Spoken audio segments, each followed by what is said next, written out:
so much for staying with us, everyone.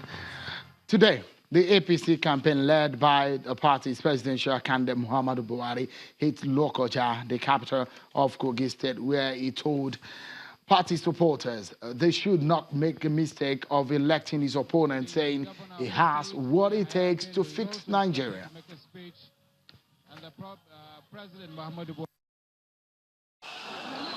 I am warning you, don't make any mistake of choosing any PDP candidate. What they will try to do is to cover the theft they have committed against the nation. I assure you, I will follow the system.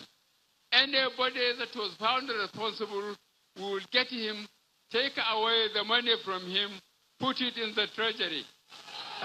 With what we have, we are making the roads, we are doing the railways, we are going to bring power, and we are going to secure this country so that we will be able to manage it. Please reflect on what we have done with what we have compared to what they had and the damage they have done to the country. We are going to do as Africa. Because if you are watching, we have already put the rail line and we are going to get it working because it will employ people and produce the goods and services we require for development. Well, as that was happening in Lokoja, in North Central region of the country, in Lagos, the PDP presidential candidate, Atiku Abubakar, has assured that his team has the capacity to tackle corruption in the country if elected. He was speaking at a conference with the business community in Lagos. The theme of that event is getting Nigeria's economy working, a pragmatic approach. The candidate and his vice presidential candidate, Pt.1, spoke on how they will address different issues, such as infrastructure, education, and the oil and gas sector. Committed to privatizing NNPC, I said it.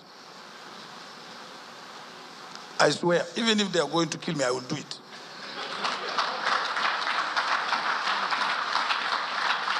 I will. And I'm also not going to enrich members of my family, but my friends. Are my friends not entitled to be enriched?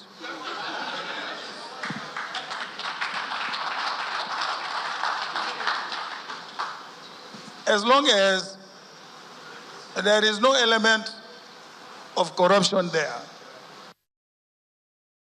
Integrity is not a measure of capacity.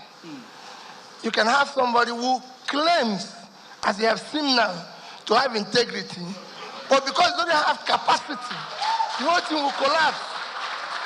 You know, the country today is more corrupt than it was yesterday. So it's actually a claim which has been put under verification. The level of debt, and those debts they've claimed was supposed to be used for infrastructure. You can see it today, over 13 trillion, and nobody can see anything. So you just have to change and ensure that it's private sector led. You will reduce the corruption side of it and ensure delivery of it. And now to our main topic of the day, everyone. This is another very knotty and crucial issue, perhaps for the first time since Saturday, when the news broke of the attempt to try the head of Nigeria's judiciary, the Chief Justice of Nigeria, Onnoghen, over 6-count charges bordering on allegations of non-declaration of assets. The presidency has spoken up. The vice president, Professor Yemi Osinbajo, a senior advocate of Nigeria, says he started over the incident and did say that the president, Muhammadu Buhari, was not aware of the plans until Saturday evening. Take a listen. Let me say that straight away that the first thing is that perhaps unlike any other government, President Muhammadu Buhari, his whole approach is that institutions should just do their work. I can tell you for a fact that he did not even know about this until Saturday evening. He did not even know that there was going to be any kind of arraignment until Saturday evening. In the case of the Code of Conduct Bureau, the man was the chairman of the Code of Conduct, or not the Code of Conduct Tribunal, but the Bureau, where these things are reported to. He's completely new. He's barely 3 weeks, I think it's not a month at the job. But the specific instruction to him is, if you receive a petition, whatever it is, go through the process. Well, the coalition of united political parties have raised an alarm over an alleged plan by the federal government to freeze the accounts of the Chief Justice of Nigeria, Justice Walter Onnoghen, in addition to the seizure of his properties in line with Presidential Executive Order 6, pending the determination of the case against him at the Code of Conduct Tribunal.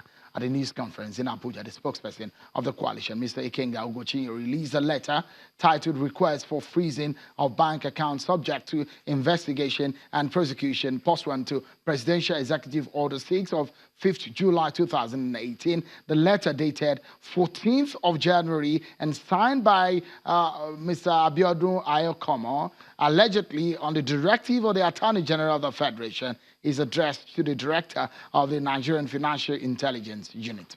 Well, at this point, let's get talking, everyone. You get to hear Mr. Ugochinyo at some point in the program. So what is the import of what the vice president said? That the president was not aware, because this is a case of the federal government against the attorney general of the country. And now the CCB taking the front in pursuing this case. So what does this all mean altogether?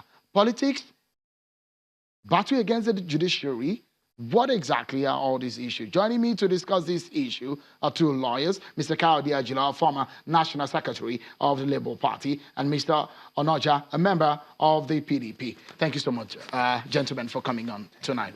Thank you very much. Let me begin with you, perhaps, Mr. Onnoghen. The VP said the president is not aware until Saturday evening. That's perhaps when the news came out. So that means the president was not briefed about the fact that the attorney, the CJN was going to be tried. What do you make of that? It's worrisome. It worries me a little bit, and for several reasons. To be fair, nobody expects the president to be aware of everything. We run a country, 36 states. We live in a country of 36 states, 180 million people. Issues growing up and throwing up by the minute, by the second. So I don't expect the president to be aware of everything. However, if there are substantive allegations against the number 5 person in the country, if we follow the order of protocol, the Chief Justice of the Federation is number 5 person in the country. If there are substantive allegations, I don't see how the president not being aware. So you don't buy it? I don't buy it. It's against the number 5 person country. There are substantive allegations, substantial allegations, in such a manner that warrants number 1 to ask that number 5 should leave office. How is number 1 not aware? To the point where, if you look at it, this thing about the president is not aware has been repeated several times over the years, and it usually is an excuse that is given. So when there's a stinging amount of criticism. Such thing.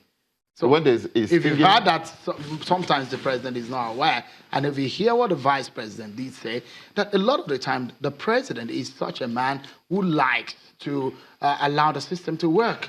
Okay, let me address this issue of the system working. If you see this particular instance, right? I'll come back to what I was saying before, but this particular instance, if you see the nature of the allegations and the expedited action, the totally unheard of in Nigerian legal history, expedited action. That is, you receive a petition on one day, by the next day you have agreed to prosecute, you've drafted and framed charges, and that you go within 3 working days, you go from receiving the petition to an attempted arraignment. So in your practice of law, that's perhaps the fastest. I don't know that has ever been done before. Mr. Ojilo, just a moment. Mr. Ojilo, make a sense of this for us. For the much that you know, what do you suspect? Well, let's be real about this, and I believe we need to allow logical reason to govern what we are saying here. You know, when it comes to the issue whether the president is aware or not, even right in the studio, we've been discussing the issue that if we want to strengthen our democracy, one of the things we need to ensure is that all the fundamentals, all the institutions of government, we need to ensure that they are strengthened. We should not personalize government. In as much as I don't think we need to debate whether the president is aware or not, but the question is that all the institutions that need to work to ensure things to be done, are they doing it as it is? If that is the issue, president need not to be aware, president need not to be informed, so far that of the magnitude of this. Yes, certainly, particularly when we always say this every day, that the law is no respecter of anybody, irrespective of the fact that whosoever that is concerned is the Chief Justice of Nigeria.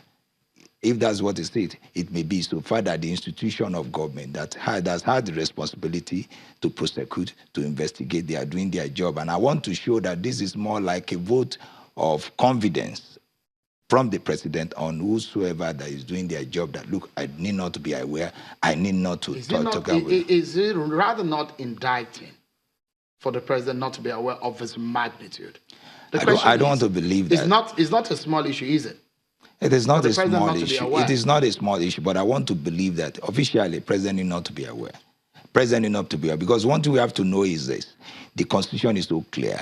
Who has immunity? Who did not have? The person in charge, the person concerned now, that is the Chief Justice of Nigeria, is one of those that has no immunity of such. And if today, even if it's going to be the police who has the power to order arrest or to effect arrest, is doing it, you don't need to at all time to go to the president. Mr. Ajulo, let me pause you for a moment. Let's take a breather.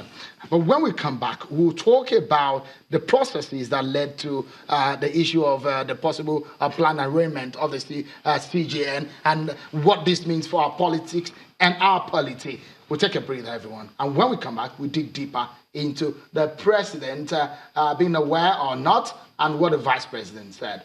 That's after now, everyone. Join us again.